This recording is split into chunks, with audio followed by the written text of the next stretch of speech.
देंगे। आपका ये क्वेश्चन बिल्कुल सही है इंडियन डेमोक्रेसी के बारे में। तो मैं कहना चाहता हूँ कि हमें अपनी डेमोक्रेसी को सेलिब्रेट करना चाहिए। अनफॉर्चुनेटली आफ्टर इंडिपेंडेंस जो सेकंड जनरेशन आई लीडरशिप की, उसकी क्वालिटी वाइज वो बहुत ही पुअर लीडरशिप थी।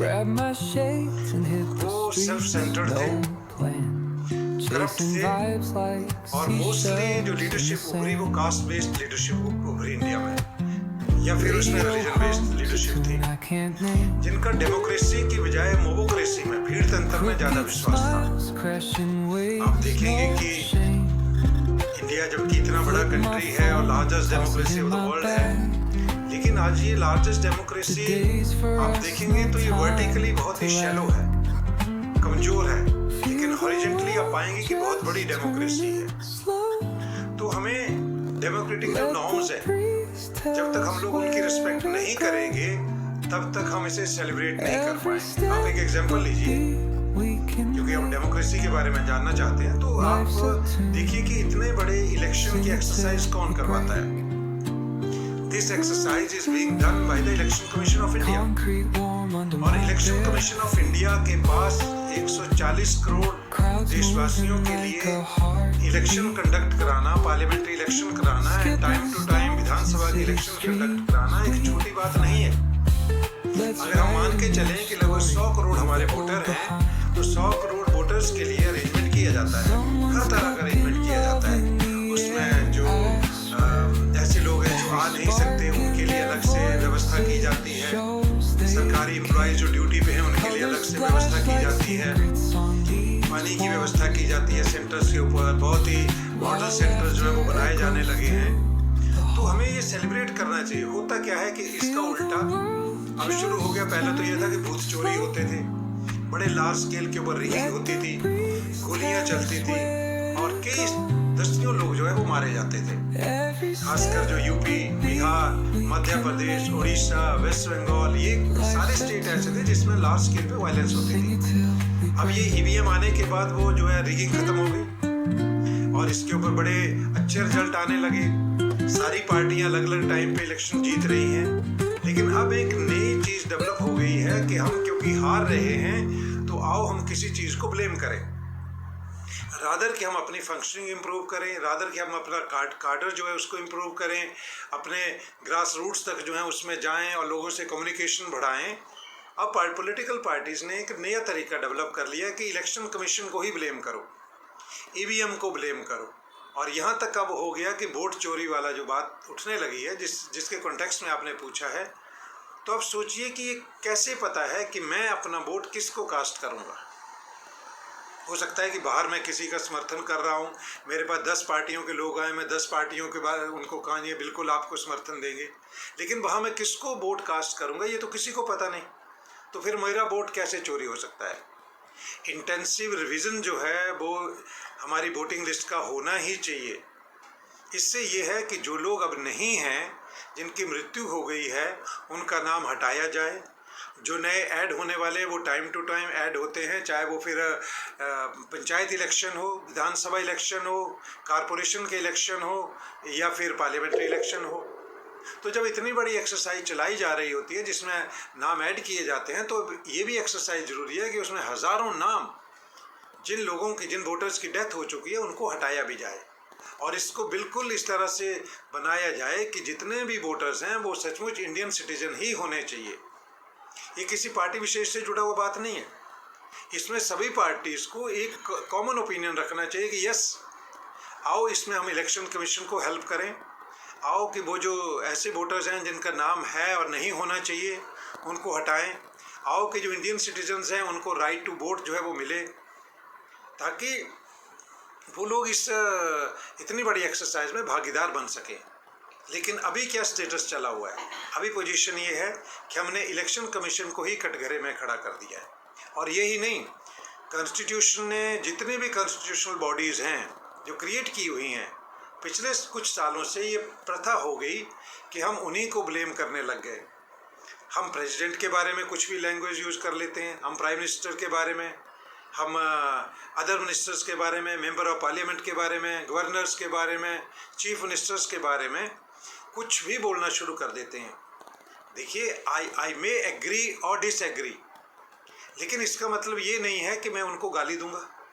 हर एक की अपनी पॉलिसीज हैं, and after every 5 years you have an opportunity to change the establishment. जब तक ये चीज़ नहीं होगी और ये मेच्योरिटी लोगों में नहीं आएगी, तब तक कुछ नहीं होगा। और मैं आपको साफ बता देना चाहता हूँ कि जितना भी हम ऐसी मॉब देखते हैं, ये मोबोक्रेसी जो है, ये भीड़ तंत्र जो है, ये भीड़ हमेशा खरीदी जाती है। 500-500 रुपया दे के जो है वो लोगों को बुलाया जाता है, उनको खाना फ्री में खिलाया जाता है, उनकी ट्रैवलिंग फ्री में होती है, और इस तरह से हज़ारों की या लाखों की संख्या में जो है वो लोग इकट्ठे कर लिए जाते हैं। और ये फिर पैसा कहाँ से आता है? ये पैसा वही ब्लैक मनी होता है जो गवर्नमेंट जब बनी होती है तो उस टाइम जो है वो बिजनेसमैन से या दूसरे किसी सोर्स से जो है वो एक्यूमुलेट किया जाता है।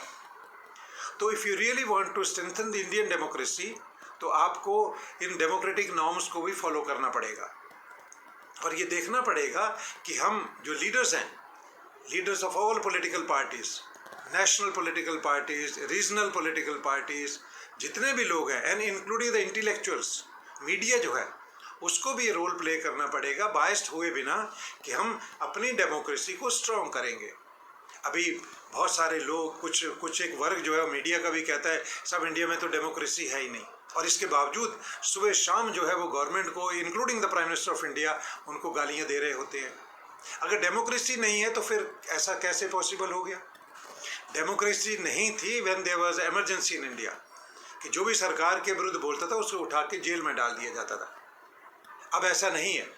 अब जब तक कोई स्टेट के अगेंस्ट वायलेंस नहीं करता, जब तक कि कोई एंटी स्टेट एक्टिविटीज़ नहीं हो जाती, देश के विरुद्ध कोई काम नहीं होता, वायलेंस को इंसाइट नहीं कर रहा होता, तब तक उसके विरुद्ध कुछ भी कार्रवाई नहीं की जाती।